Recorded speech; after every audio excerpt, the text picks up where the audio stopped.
innovation is often described rather, as investment in people.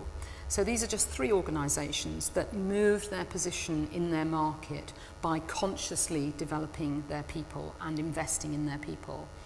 Tata, you probably know about, but it's a very, very different organisation from LG Electronics or from Samsung, but they all have in common the fact that the leaders at the top of them really took investment in people very seriously.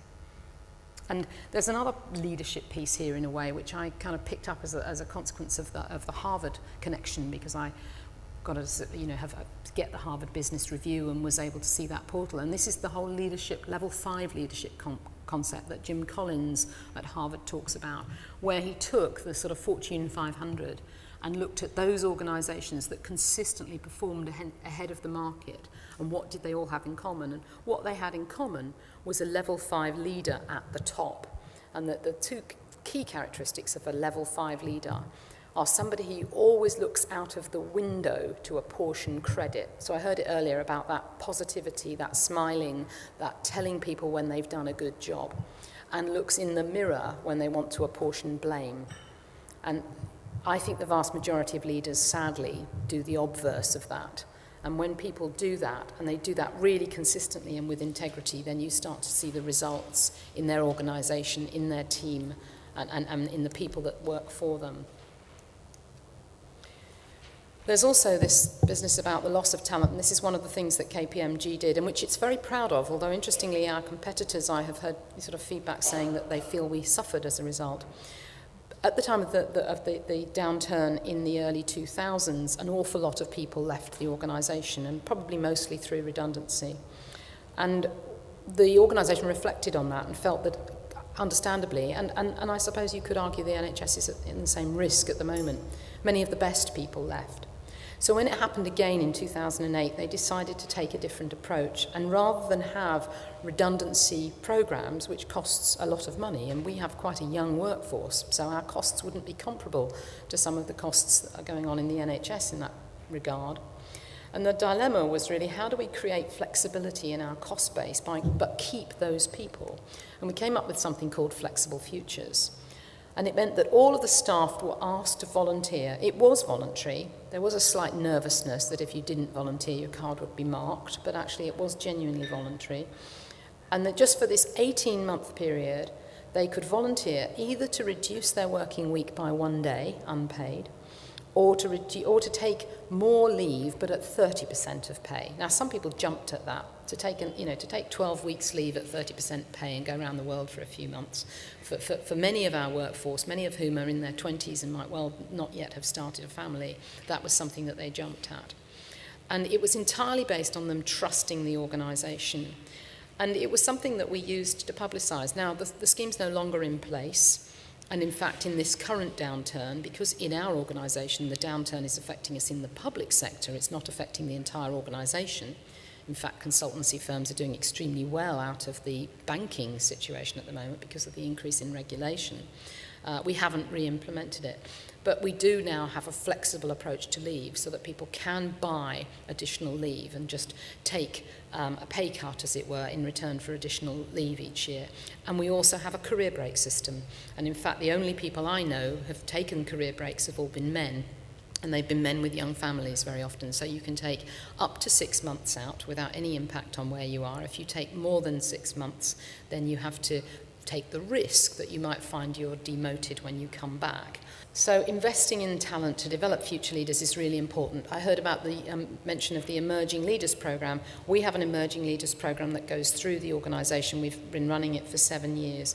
We take our brightest and our best, and it's about 15% of the workforce, and we give them access to this accelerated progress. So they get the chance to work for senior people in the organisation, they get the chance to build their network, but they also get development of their own skills, and they get that investment and time that they need to develop. I suppose you are the emerging leaders, if you like, for the NHS. But it's not just about what you can learn from your organisation. We also use our 25,000 member strong KPMG alumni programme. And some of those alumni include the chief executive of the British Library, who happened to be on my course at Harvard, and other people.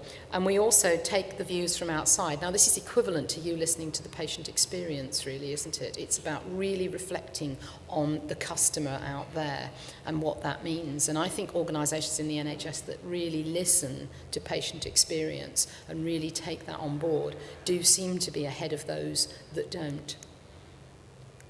So what are the challenges for the NHS? There's this concept of standout organisations, and this is something that Chris Ham has looked at, and I had the good fortune to be on a working group with Chris looking at clinical leadership in the NHS. Building on experience of what hasn't worked, engaging frontline staff, adopting a campaigning approach. Mark said, the NHS isn't in a great place at the moment, and I probably have a better insight to it now after my 18 months at KPMG than ever before, because no 2 weeks are the same, and I'm working in one way or another with several acute trusts at the moment, but they are at the challenged end of the spectrum. But what I find really depressing is this constant sense that in the organisations that are really challenged, the leadership piece doesn't seem to permeate below the executive team. That actually when you get out and talk to the clinical leaders or anybody below the medical director, the level of engagement, the level of ownership, the level of professionalism, a word we were talking about on our table earlier, is really disappointing. And it's almost as if this great blur carries on. Oh, well, the NHS will always be there. Oh, well, they'll find another chief exec. Oh, well, I'll just carry on. And it's almost like work to rule. This is what's on my job plan, and this is what I'll do. Talking to the lead clinician for radiology in a trust yesterday, all 12 doctors, let's look at our productivity. How many CTs do you think we can report in an afternoon? How many MRIs should we report? X, let's agree to X. So when one of them has done X in 2.5 hours, they go off down the road to the private hospital. They don't say, well, actually, it's a 4-hour session. Maybe I'll do a few more because I've got another hour and a half spare. And then, of course, at the other end of the spectrum, one of them takes 4 hours to report that number. So that lack of professionalism, that lack of ownership, that lack of taking responsibility for the system that you work in has got to change, really. And for organisations that are struggling, unfortunately, that is a recurring theme in my recent experience. So making it easy to share knowledge, spreading innovation, going back. I hear the fear of people going back into their organisations and talking about quality improvement, and then seeing how are we going to get people to take that on board without going, oh, here or he or she goes again. They're off on this course, aren't they? Do we really have to listen to this?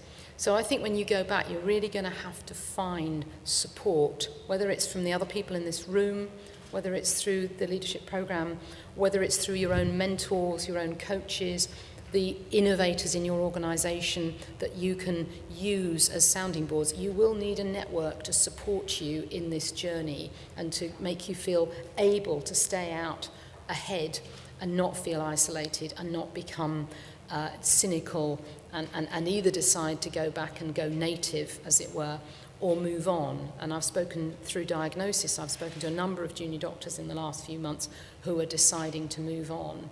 And that would be a real disaster for us if, having had this programme, having invested in people's development and leadership, we don't then put that back into the system. I'm conscious of time, so I'm just going to get onto the last slide. So it is, just to chime with what Mark said, it is about taking a long-term view. It is about really thinking, what's your journey in all of this? What are your development needs? It's also about taking time out to reflect, and I clearly need to do that because I couldn't have come up with the Anne Widdecombe or the bit about the Quakers, was it? It's about developing your own self-awareness as well. I did want to be a chief executive. I wanted to be a chief executive for a very long time, and it became a kind of goal for me. But actually, I'm in a much better place now. What I do now in my day job suits my personality much better, enables me to go into a range of organisations and work with a number of different teams and use the things that I'm better at. And I actually think had I become a chief executive, the system would have ground me down. And so actually, what is it? What's your Myers-Briggs? What are the things you like doing? What are your aptitudes? Where have you been successful before? Use that again, because most people, it is said, only do what they're really good at for 10% of the time. And that's not right. And so actually find out what you're really good at, and make that the majority of your time, and match your skills to the role you're going into.